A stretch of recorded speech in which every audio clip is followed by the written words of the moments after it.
श्री प्रल्हाद महाराज संगीत चरित्र कथामृत आज 26वा भाग। आजच्या भागाचे प्रायोजक आहेत ॲलर्जीमुळे हैराण झालात, सततच्या शिंका आणि खाज येणाऱ्या डोळ्यांपासून सुटका मिळवा। नवजीवन हॉस्पिटलमध्ये तज्ञ डॉक्टरांकडून सर्वोत्तम उपचार मिळवा आणि मुक्तपणे जगा। जालन्याचं दैनिक जालना नायक, NRG electric India, Chinmay ladies collection, निरामय हॉस्पिटल आणि एक सद्गुरू भक्त।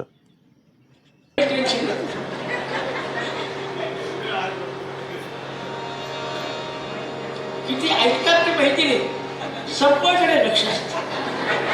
नाही, जबाबदार माणसाला असं करावं लागतं की चुकून नाही त्याचं। एकंदरीत महाराजांनी अंगावर हात फिरवला आणि ते पोरगं अजून जिवंत आहे।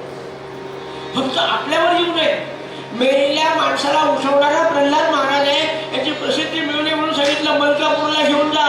त्या डॉक्टरच्या हाताला रामानी यश दिलं महाराज सांगतात। पण गावातल्या लोकांना माहिती आहे हा प्रसंग कसा आहे माहिती आहे। आमचे समर्थ रामदास स्वामी दिव्य सावधान आईसे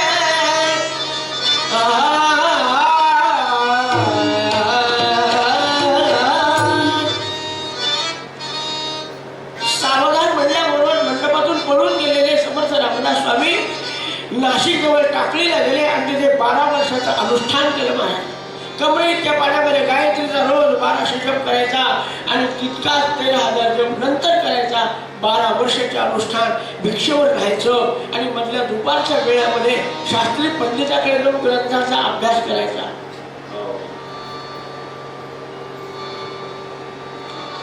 इतकं गायत्रीचं अनुष्ठान झालेलं, नामानुष्ठान झालेलं, रात्री 11 वाजेपर्यंत जप चालू असायचा महाराजांचा। संकल्पित जप पूर्ण झाल्याशिवाय महाराज झोपत नव्हते, इतकी नामसाधना आहे। सकाळची वेळ आणि महाराज श्रीराम जय राम जय जय राम श्रीराम। नंदिनी नावाची नदी आहे, संगम आहे तिथे। महाराज बसले खडकावर, दोन्हीकडून पाणी वाहत आहे, सुंदर आहे, जाऊन पहा। पण आता नद्या कुठल्याच कशा झाल्या आपल्याला माहिती, पण त्या काळामध्ये महाराज बसायचे, दोन्हीकडून 2 नद्या वाहायच्या, म्हणजे खडक असा। तिथे मंदिर बांधलेलं आहे। बाजूला 2 किलोमीटरमध्ये गशपंचक नावाचं गाव आहे, तिथले कुलकर्णी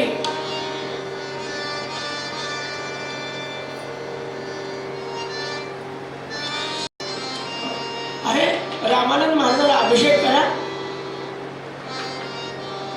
अन्नदान करा, झालं सगळं। मला तुम्ही तुमच्या गुरुचे इतके उत्सव साजरे केले, त्यांच्या शिष्याला त्यांच्या गुरुचं करू द्या ना उत्सव, पण त्यात तुमचं काहीच नाही। 4 वेदाचे पारायण होतील, वेदांचं हवन होईल, 13 गुरुजप होईल, त्याची सांगता होईल, कीर्तन प्रवचन।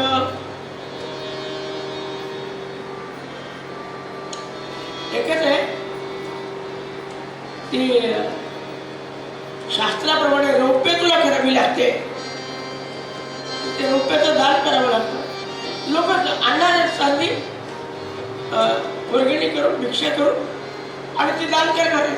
त्यांना दान करायचं तर करू नये, आपल्याला अडचण काय त्याची। ठीक,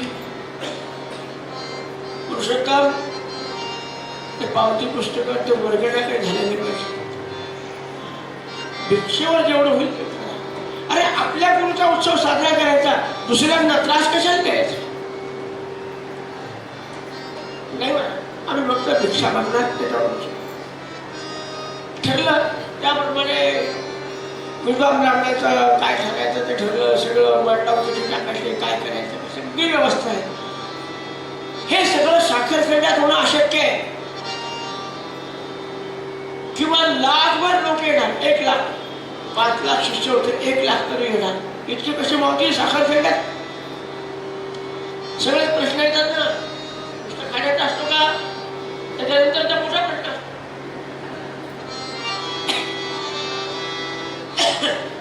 सर्वानुमते ठरलं हा अकोल्यामध्ये उत्सव करू, म्हणजे सगळ्या प्रांतातल्या लोकांना यायचं सोयीचं आहे। मग अकोल्यामध्ये एक मोठं मैदान ठरलं, त्या मैदानामध्ये मोठा पेंडॉल काय सांगावं तुम्हाला, इतकी सुंदर योजना केली होती. एकीकडे लिहिलं होतं वेअर इज गॉड, इंग्रजीमध्ये लाईट मध्ये, आणि तिथे खाली प्रल्हाद महाराजांचं बोललं हिअर इज गॉड. आहे सगळं मंडपाचं वर्णन करायसारखं आहे महाराज. अनेक लहान मोठे मंदिर उभे केले आणि मोठं मंदिर म्हणजे ते व्यासपीठ होतं. ह्याच्या आधी काय झालं, एकदा महाराज एसटीने प्रवास करत होते, त्यावेळेला एसटी म्हणून चालले होते, तर आमच्या अकोल्याच्या मंडळीनं म्हणजे उत्सव समिती होती, त्या उत्सव समितीच्या लोकांनी काही गडबड घोटाळे करतात पहा. उत्सव समितीचे लोक त्यांनी काय केलं, एसटीवर मोठे पॉम्पलेट लावले, 4-4 फुटाचे पॉम्पलेट. एसटी महामंडळ महाराजांना शेवटपर्यंत कधी चष्मा लागला नाही. हा, डोळे झाकून शपथ असायच्या, नको ते कधी पाहिलंच नाही. गाडीत बसल्या महाराजांना समोरच्या एसटीच्या मागच्या पत्रावर लावलेलं पॉम्पलेट दिसलं. परमपूज्य प्रल्हाद महाराज साखरखेडा यांचा कोणता उत्सव, सहस्त्रचंद्र दर्शन शांती सोहळा, पंचकोटी यज्ञ, अमुक ठमुक टमुक, हत्तीवरून मिरवणूक, महाराजांना विचारता ठरवली, विमानातून पुष्पवृष्टी. 71-72चा नेमका दुष्काळ झालेला. ते महाराजांनी विचारलं, खरे विनय काय लिहिलंय ते. यांना दिसलं तर त्यांना दिसणार ते आपल्या उत्सवात काय बरोबर. आणि ताबडतोब फोन करून उत्सव समितीच्या लोकांना बोलवा. त्यांना म्हणला उत्सव रद्द करा, उत्सव रद्द करा. बोलावले आणि इतके हिरमुसले झाले, सगळी तयारी झाली. लोक अनेक ठिकाणी भिक्षेला प्रत्येक जिल्हे वाटून घेतले. कीर्तनकार प्रवचनकार आणि 4-4 महिने सांगावं लागतं. ते काय रामदास आचार्य उद्या कीर्तन असला तर लोक उद्या कीर्तन आले आणि चालले रामदास आचार्य, तसं नाही चालत. 4-4 महिने आधी बुक करावं लागतं कीर्तन करा. हे सगळं निमंत्रणा पोहोचले. महाराज म्हणले उत्सव रद्द करा. आमचं काय चुकलं महाराज, हे काय हत्तीवरची मिरवणूक ब्रह्मचैतन्याची झाली का, रामानंदाची झाली का, आणि माझी ठेवता, मी कोण वाटलं तुम्हाला. सगळे बिचारे शांत बसले. ती हत्तीवरची मिरवणूक रद्द करा, ती रौप्य तुला रद्द करा, ती विमानातून पुष्पवृष्टी अरे रामानंदावर करायची, माझ्यावर. काय साधेपणा आहे हो. मला विचारलं तुम्हाला बसायसाठी काय व्यवस्था करू. आम्ही सांगितलं चांगला नरम सोफा. म्हणजे सांगितलं तरी मी. आणि ते महाराज म्हणले माझ्यावर पुष्पवृष्टी, माझी हत्तीवर, काय वाटतं तुम्हाला, काय रद्द करू का. बरोबर.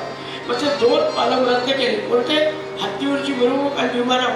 महाराजांचा स्वभाव सांगायचा मला, स्वतःला अगदी दास म्हणजे दासच म्हणायचे. स्वतःचा मोठेपणा झालेला महाराजांना कधी आवडायचा नाही. रौप्यतलं होऊ द्या महाराज, शास्त्राप्रमाणे लिहिलंय ते पुस्तक काढून दाखवलं. अनंत शास्त्रीने दिलं होतं, त्याचा संकल्प महाराजांची वेळेला करावं लागतं. शास्त्राने सांगितलं म्हणून करू द्या, बरं करा. इतक्या सगळ्या अटी घातल्यावर काय विद्वान, काय शास्त्री, काय पंडित, काय सगळे विद्वान बोलवलेले. मस्त उत्सव साजरा झाला. अजून आठवतो महाराज 10 फूट उंचीचा ध्वज, त्याला घुंगर लावलेले होते. सगळ्या मंडपामध्ये त्या घुंगरांचा आवाज यायचा. 10 फूट रुंद आणि 15 फूट लांब, पडपड पडपड पडपड करायचा. 40 फूट उंचीचा तो ध्वज लावलेला, डोळ्यासमोर दृश्य दिसते अजून पाहिजे. साधू संतांना येण्यासाठी व्यवस्था, जाण्याची व्यवस्था, महाराजांची व्यवस्था, पायघड्या वगैरे वगैरे वगैरे सगळं. आता रौप्य तुलेची वेळ आलेली आहे. सगळे संत व्यासपीठावर बसलेले आहे, साधू बसलेले, आणि प्रत्येकाने महाराजांवर 4 शब्द, 4 शब्द म्हणजे अर्धा बोलले. स्वाभाविक आहे. आता ते काय काय बोलले मी सांगत बसत नाही, कारण वेळ पुन्हा घटाय समोर लागले. उत्कृष्ट महाराजांवर सगळे बोलले. समर्थ सज्जन गडावरचे महंत आलेले होते. गोंदवले संस्थानचे नानासाहेब कर्वे होते, घाणेकर म्हणून ते दोघं आलेले, सगळ्या साधू संतांचे व्यासपीठावर जमा झाले, सगळं झालं. काय सुंदर स्वागत गीत झाला. महाराजांना बसतो, साधे पायी चालत चालत महाराज आहे. व्यासपीठावर बसले आणि महाराजांनी समारोपीय भाषण केलं. आता रोपवेला सुरुवात व्हायची, समारोपीय भाषण. आपण सर्वांनी हा जो केलेला सोहळा आहे, महाराज म्हणाले, हा सोहळा म्हणजे रामानंद महाराजांचं कौतुक आहे असं मी समजतो आणि ते करणं इष्ट आहे. रामानंद महाराजांच्या कृपेचा सागर म्हणजे आपण इतके सगळे लोक या ठिकाणी जमा झालेले आहेत. रामानंद महाराज आपल्याला म्हणजे मला भेटले नसते तर आपण एकत्र आलो असतो का? ही सगळी रामानंद महाराजांची कृपा आहे. तुम्ही रामानंदाची उपासना करा म्हणजे त्याचे आशीर्वाद तुम्हाला मिळतील. मी त्यांचा एक लेकरू आहे. तुम्ही सगळा सोहळा केला याचा सर्वश्रेष्ठ मी श्रेय मी रामानंद महाराजांना देतो असं म्हणून महाराजांनी संभाषण पुढे रौप्य तुला रौप्य तुला एकीकडे चांदी ठेवल्या गेली, इकडे महाराज बसलेले आहेत. अहो आमचे महाराज म्हणले त्यांची तुलना होऊ शकते का? बराच वेळ गेला, आणलेली सगळी चांदी, महाराजांचं वजन किती होतं, चांदी सगळी टाकली ती भरायला तयार नाही. शास्त्री आमचे यज्ञेश्वर शास्त्री म्हणाले, अरे तुळशीचं पाठ ठेवा. आणि तुळशीचं पाठ ठेवल्या बरोबर अनंत कोटी ब्रह्मांड नायक राजा सच्चिदानंद सद्गुरु श्री ब्रह्मचैतन्य रामानंद प्रल्हाद महाराज की जय. जय रघुवीर समर्थ. औ बाजूला बस.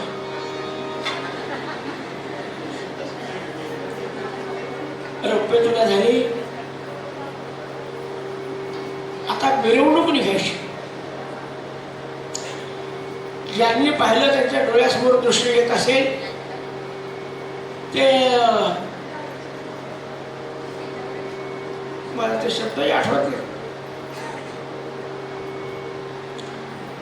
ते स्वतंत्र बैल सांभाळलेले असतात बा, विशिष्टच कार्य असतं त्यांचं. तिथले ते 26 बैल आणले.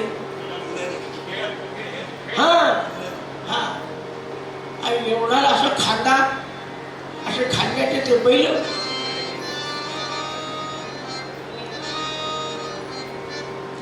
तेरा बैल जोड्या लावलेल्या आणि त्याच्या मागे रथ, तो रथ त्या 13 बैलगाड्याला जोडलेला आणि पाठीमागे प्रत्येक संतांची एक एक गाडी 40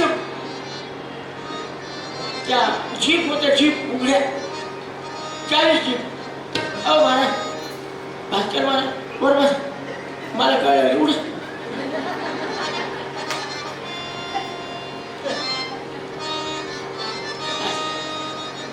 तिकडे रथात बसवायला खाली कुठं होतं. एक एक संताचा एक एक बैलगाडी आपल्या जीप मध्ये बसवलेले सगळे सगळ्यांच्या नावाप्रमाणे. तितक्या कमानी अकोल्यामध्ये 113 कमानी केल्या होत्या. सद्गुरु प्रल्हाद महाराज रामदासी सहस्त्रचंद्र दर्शन शांती सोहळा. महाराजांनी बसताना पाहिलं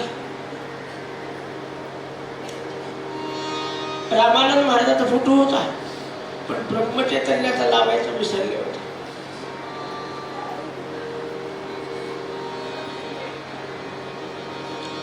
महाराज म्हणले मोठे महाराजांना बसवायचं राहिले. मला काय म्हणायचं, आपला एवढा सोहळा होतो ना, असतील तर रामानंद असतील, असतील तर ब्रह्मचैतन्य असतील, नसतील तर नसतील. मला मिळालेला केवढी मिरवणूक आहे. पटकन बसलो असता माझ्या. प्रल्हाद महाराज 15 मिनिट सगळे थांबले. त्या मापाचा फोटो पाहून आणला, तो तिथे लावा. महाराज बसले. महाराज बसले, बाकीच्या बाजूला धुंडीराज महाराज बसले, यज्ञेश्वर शास्त्री मागे बसले. रथ चालायला पाहिजे ना, चाले ना. या देवी सर्वभूतेषु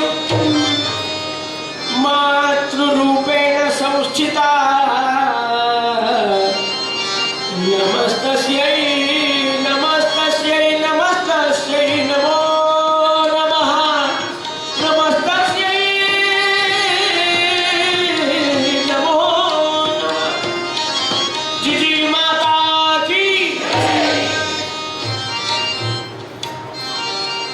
का चाले ना, इतके 26 बैल ओढा नाही रथ चालत नाही. त्रस्त झाले, काही इकडून आहे का, तिकडून आहे का, चाकाखाली काही दगड आलाय का. शास्त्रीबा म्हणले, तात्या जिजीला घ्यावं लागेल. अरे जिजीला घेऊन ये. मग जिजी मायला आणलं आणि बसवलं, तेव्हा रथ सुरू झाला.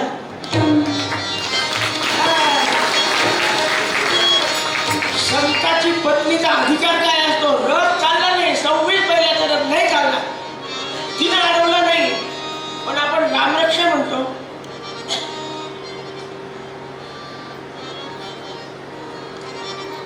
अनुष्टुप छंद हा पुढे काय, पुढे काय, सीता शक्ती ही. राम जरी परमात्मा असले तर शक्ती कोण आहे, जानकी आहे. प्रल्हाद महाराज जरी हनुमंत असले, राम असले, तरी आमची कृष्णामाय जिजीमाय कोण होती, काय सांगावं आपल्याला. जिजीचा आपल्याला वेळ मिळाला तर उद्या पाहू आपण. उद्या अजून आपल्याला यज्ञेश्वर शास्त्री पाहिजेत, जिजीमाय पाहिजे, उद्याच्या सत्रामध्ये पाहू आपण. एकंदरीत जेव्हा जिजीमायला बसवलं तेवढा रथ सुरू झाला. तुला मिरवणूक आली, सगळ्यांचा सत्कार वगैरे सगळं जाऊ द्या. महाराजांच्या जीवनामध्ये आता अलौकिक, ज्यांनी घरावर तुळशीचं पान ठेवलं, रामानंद महाराजांनी त्यांना मस्तकावर धारण केलं. महाराज आज आपण पाहाल तर प्रत्येक जिल्ह्यामध्ये, प्रत्येक तालुक्यामध्ये प्रल्हाद महाराज उपासना मंडळ चालतात.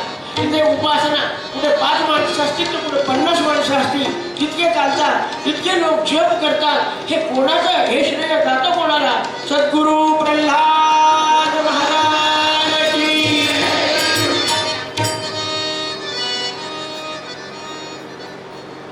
पुढे आपल्याला सुवर्ण तुला पाहायची आहे प्रल्हाद महाराजांची, रत्न तुला ऐकायची आहे. सगळं उद्याची कथेची वेळ आपली 9 वाजता आहे. आतापर्यंत तुम्ही सर्वजण वेळेवर आलात, त्यामुळे 9ला येणार असं मी गृहीत धरतो. तर 9 ते 12च्या वेळेमध्ये आपण कथा.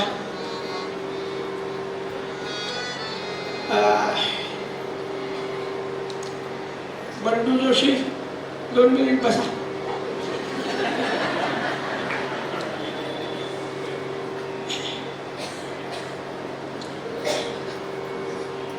आमच्या संयोजन मंडळीमध्ये असा एखादा भव्य दिव्य कार्यक्रम घ्यावा अशी पहिली इच्छा जर कोणाची असेल तर आमचा शिवाजी जोशी 2 वर्षापासून चाललो होतो. आपण असं करू, आपण तसं करू. आहे ना आपलं राम मंदिर, तुला पाहिजे तो कार्यक्रम इथे घे बाबा. नाही, आपल्याला मध्यवस्थित घ्यायचा. जे लोक मंदिरवर येतात ते त्यांच्यासाठी घेतला, तुमच्यासाठी कार्यक्रम त्याने इथे घेतला. बंडूने ठरवा, राम मंदिरात झाला नसता का हा कार्यक्रम, पण त्याला वाटलं की जे लोक तिथे येतील ते इथे तरी येतील, आणि आपण सर्वांनी त्याची लाज राखली. याबद्दल मला एक कौतुक आहे. त्यांना आमचे देशपांडे, दिलीपरावजी पोहनेरकर यांनी सुंदर साथ दिली. आमचे शशिकांतराव माळवतकर आणि त्यावर काही महिला मंडळ, असे 5-6 लोकांनी ह्या कार्यक्रमामध्ये खूप चांगला भाग घेतलेला आहे. पण मला यापुढे असं वाटतं की यापुढे जे काही कार्यक्रम घ्यायचे ते आपल्या राम मंदिरातच घ्या. मला आनंद वाटला इथं. आपण यांना विनंती करू, घरोघरी जाऊन सांगू आपण, त्याचं कारण सांगतो. हे पुढचं वर्ष, पुढचे 3 वर्ष आपल्यासाठी महत्वाचे आहेत. 26 नोव्हेंबर ते 27 नोव्हेंबर पर्यंत आपण राम मंदिरामध्ये एक मोठा उत्सव घेणार आहोत. काल त्याचं आपण स्वरूप सांगितलं की 1300 रामानंद महाराजांच्या चरित्राचे पारायण मंदिरात येऊन करायचे. 13 कोटी रामनाम जप आपल्याला मंदिरात येऊन करायचं आहे. दर महिन्याच्या शुद्ध पक्षातली दशमी, एकादशी, द्वादशी 3 दिवस जेवढे लोक जपाला येतील त्यांची सगळी व्यवस्था मंदिरात होणार.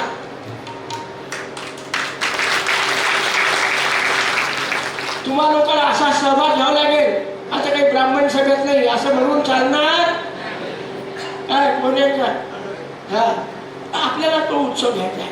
त्याच्या आधी आता 13 दिवस रामनामाचा साखर खेळण्याला आपल्या जालनेकरांनी नाव चांगलं विभूषित केलंय. साखर खेळण्यामध्ये 5-6 गाड्या दर अमावस्याला जातात. परंतु 2027, 28, 29, 30 4 वर्ष त्यांनी 100 कोटीचा जपाचा संकल्प सोडला साखर खेळण्याला. त्यामुळे आपल्याला तिथे जाणं येणं करावं लागेल. तिसरी गोष्ट, आता या 17 मे पासून अधिक मासाला प्रारंभ होतोय. दरवर्षी अधिक मासामध्ये प्रल्हाद महाराज आपल्याकडे पादुका रूपाने 10-12 दिवस राहतात. यावर्षी राहणार. आपल्याला तेव्हा त्यांची सेवा करायची आहे. तेव्हा लोकांना इकडे तिकडे डायव्हर्ट होण्यापेक्षा आणि त्यांचाच आपल्याला वारंवार उपयोग घ्यावा लागतो. म्हणून लोकांना कोणालाही असं वाटतं कामा नाही की आम्ही उगाच महाराजांचा अनुग्रह घेतला, आम्हाला इतका पैसा द्यावा लागतो, असं होता कामा नाही.